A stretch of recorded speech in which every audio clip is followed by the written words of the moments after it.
They came from beyond the stars, aliens from another world. They came from outer space. Welcome back, Nerd Squad. It's me, Amanda. If you could travel anywhere in the cosmos, where would you most want to go? Fictional or non-fictional? Number 10, Captain Marvel. Marvel is known for being one of Marvel's premier superheroes. Unfortunately, he's dead now. But before that, he became a hero of Earth after coming to the world initially on a spy mission. However, even before Marvel arrived, he was an Earth sympathizer, and spending more time among the people of Earth only made him more so. On multiple occasions, he actually betrayed the orders he was given out of his love for the people of Earth, who he refused to let come to harm. As a result, Marvel was almost executed, but fortunately, he survived. He would later return to Earth multiple times, fighting for the planet as one of its strongest and most capable heroes, despite his Kree heritage. And friends, before I move on to our next spot on this list, if you love what we do here at Top 10 Nerd, why not show us you love us by clicking that subscribe button? Number 9.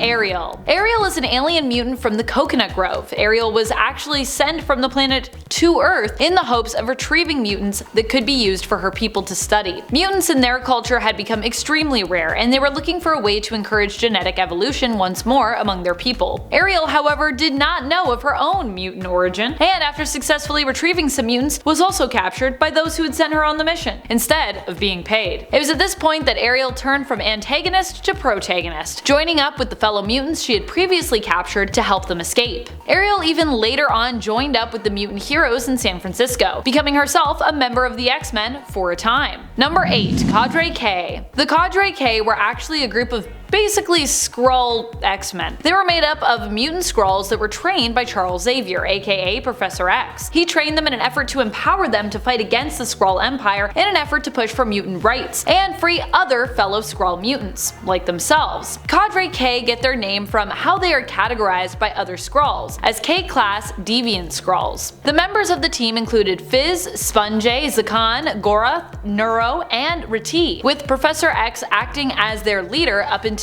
his death during Avengers vs. X-Men. In the aftermath, they sought to simply live out their days peacefully, hidden as humans in South Dakota. In fact, they even lived on a ranch with the Skrulls, who had been permanently made to live out their days as Earth cows by Reed Richards and the Fantastic Four. Remember them? The Cadre K decided to keep them around and basically look after them, which is kind of really nice. Number 7. Hepsa. Hepsa is a member of the Starjammers, who also became Corsair's romantic partner, as well as partner in space pirate adventures.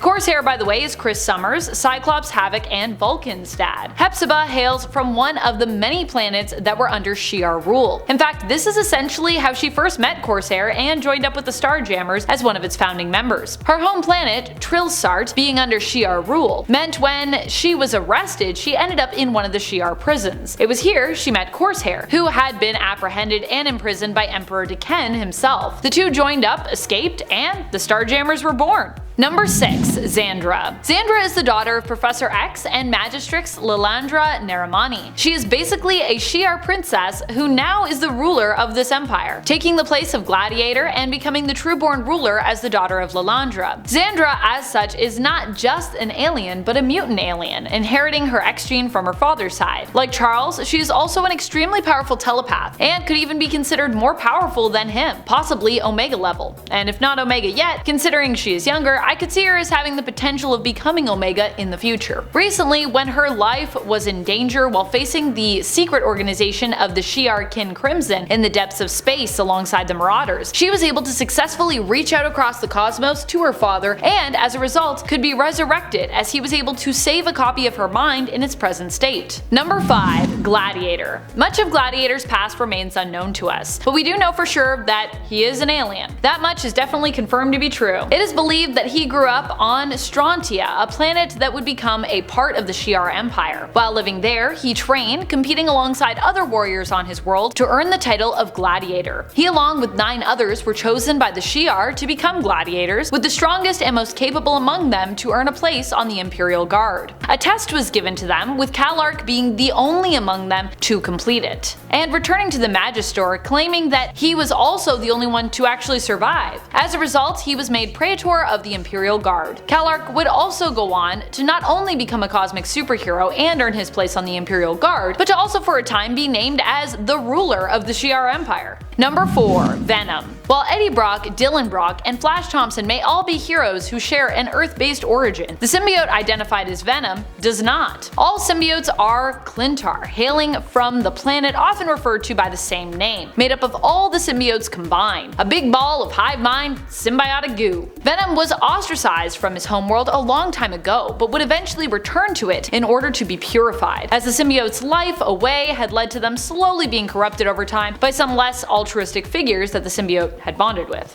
Number 3. Thor. While many think of Thor as being a god of Norse mythology, he's also an alien. That's right, at least as far as Marvel's narrative for the public domain hero goes. In their version of the tale, Asgard basically exists in space, with the Rainbow Bridge being a way for the Asgardians to teleport to Earth. Thor himself is the son of Odin and originally Gaia, but possibly now the Phoenix Force? The weird thing is, although it feels weird to potentially make the Phoenix Thor's mom, Thor's origins are so cosmic in origin that the cosmic element of Phoenix at least would fit with his story. He speaks like a man at a time, but really he is a man out of space. Well, out of space and kinda out of time, since Thor is also centuries old and at this point has actually lived multiple lives. So Thor isn't just a god, he's a cosmic space god. Number 2. Hulkling. Hulkling is another one that we more associate with Earth, but in reality, he's actually from outer space, having come to Earth when he was but an infant. He was brought here in order to be protected. He was not safe on the Skrull homeworld as a result of his heritage, being half Kree and half Skrull, the son of the Skrull princess Anel and the Kree champion Captain Marvel. He was raised as such, not knowing of his true heritage, by his Skrull foster mother, one of Anel's handmaidens. Both he and his adoptive mother adopted a human form as he grew up on Earth. Eventually, he would reveal himself to have powers and join the Young Avengers, only later learning the true origin of his shapeshifting abilities, that he was in fact a Skrull, and even later learning that he was heir to the throne and the key to stopping the long war between the Kree and Skrull as a claim to rule with heritage from both sides. Hulkling would accept this responsibility, however, becoming Emperor Hulkling, also known as Doric VIII, and later as Doric Vel.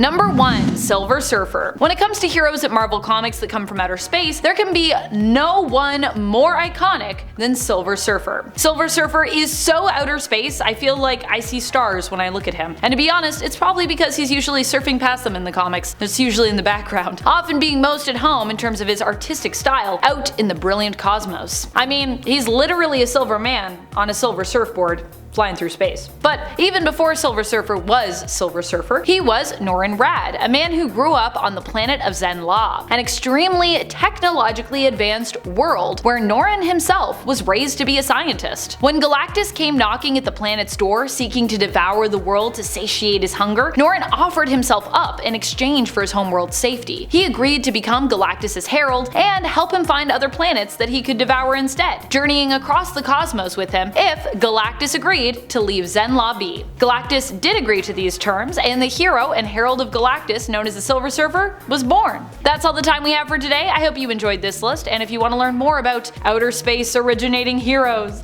let us know in the comments below. Until next time, you stay nerdy, YouTube. Bye!